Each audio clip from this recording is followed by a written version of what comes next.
What's up, everybody? Tyson Roush. Let's Talk Mental Health, episode number 25.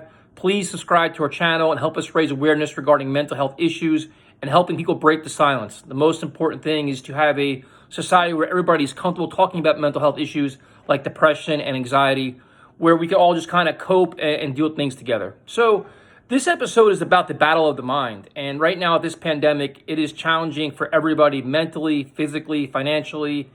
And there's times where it's really a struggle. For myself, especially, I'll speak about myself. Actually, it's when the pandemic first started, it was like, okay, you work from home and you're staying home, but there was still some outlets. You could go to the park and run. You could do certain things, and then slowly but surely, a lot of those things are taken away from us as well. So basically, you're just home and you're just stuck with you, yourself, and your thoughts.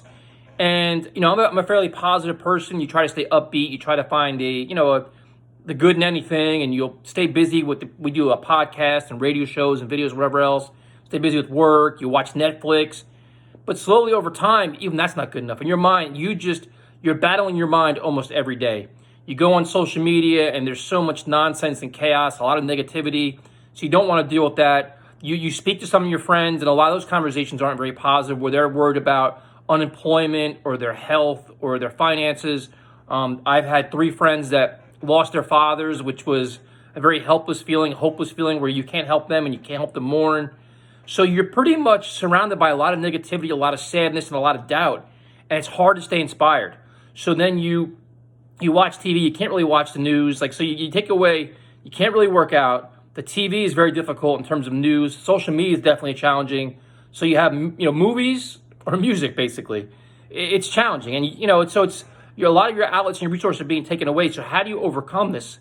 And it's not easy. It's not easy at all. And the last thing you want to do is to rely on drinking for excitement or relaxation or pills, whatever else. So you got to try to avoid that. You don't want to eat a ton, because then if you binge eat or binge drink, whatever else, when you wake up the next day, you feel 10 times worse about yourself, which makes things actually worse. So what do? And my thing is, you just got to kind of keep reaching out to friends and communicate and do read, research, and just communicate with people. You just got to find ways to communicate with people and keep your mind open, keep your mind right.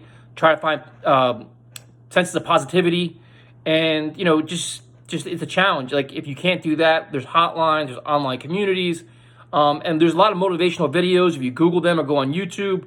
But you got to really hold yourself accountable to find ways to stay upbeat and keep a glimmer of hope in your life.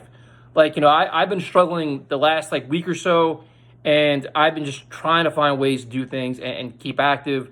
And you're just looking for something to get you through the day, where it's like, all right, like today in New Jersey, they announced parks and golf courses will be open on the weekend. You're like, all right, there's something you can look forward to. So a way to get out, way to keep your mind, you just got to find things. And I've been reaching out to people I haven't talked to in a long time.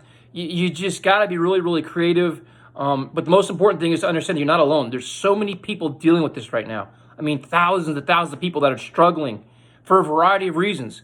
And if you can be struggling in general, but then adding the mental health aspect of it, and it makes it a lot more difficult. So, like I said, it's tough. Just understand you're not alone. Try to find ways to talk to people. Try to find people that are very positive, people that are usually more upbeat than others. If you go on social media or you watch certain TV channels, you kind of know what to expect. If there's things that are going to trigger you or bring you down, avoid those people, avoid those channels, avoid that aspect of social media.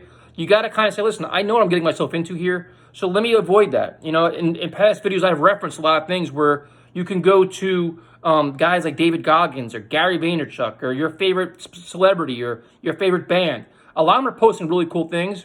The other thing you could do is a lot of, especially in New Jersey, there's a lot of ways you can volunteer to help and give back. Seniors are looking for groceries to be delivered. The food banks need help. A lot of restaurants need help with delivery or bringing food stuff. There's a lot of things you can do that way to keep yourself busy as well. That'll help you get back to the community, kind of keep your mind active. It's a very productive way to handle things. But like I said, it's not easy. It's very challenging, but you're going to get through it. There's the light at the end of the tunnel. Day by day, our state is recovering, our country's recovering, our world is recovering. And we just got to keep grinding through it. So stay positive, reach out to people, talk to people, use your resources, all of them. You got to be creative as hell, but you'll find a way, you'll get there, and then there'll be much brighter days ahead, and we can all enjoy them together. So I'll talk to you again. It's only 5 minutes. Not sure if I rambled or not, but Have a good day.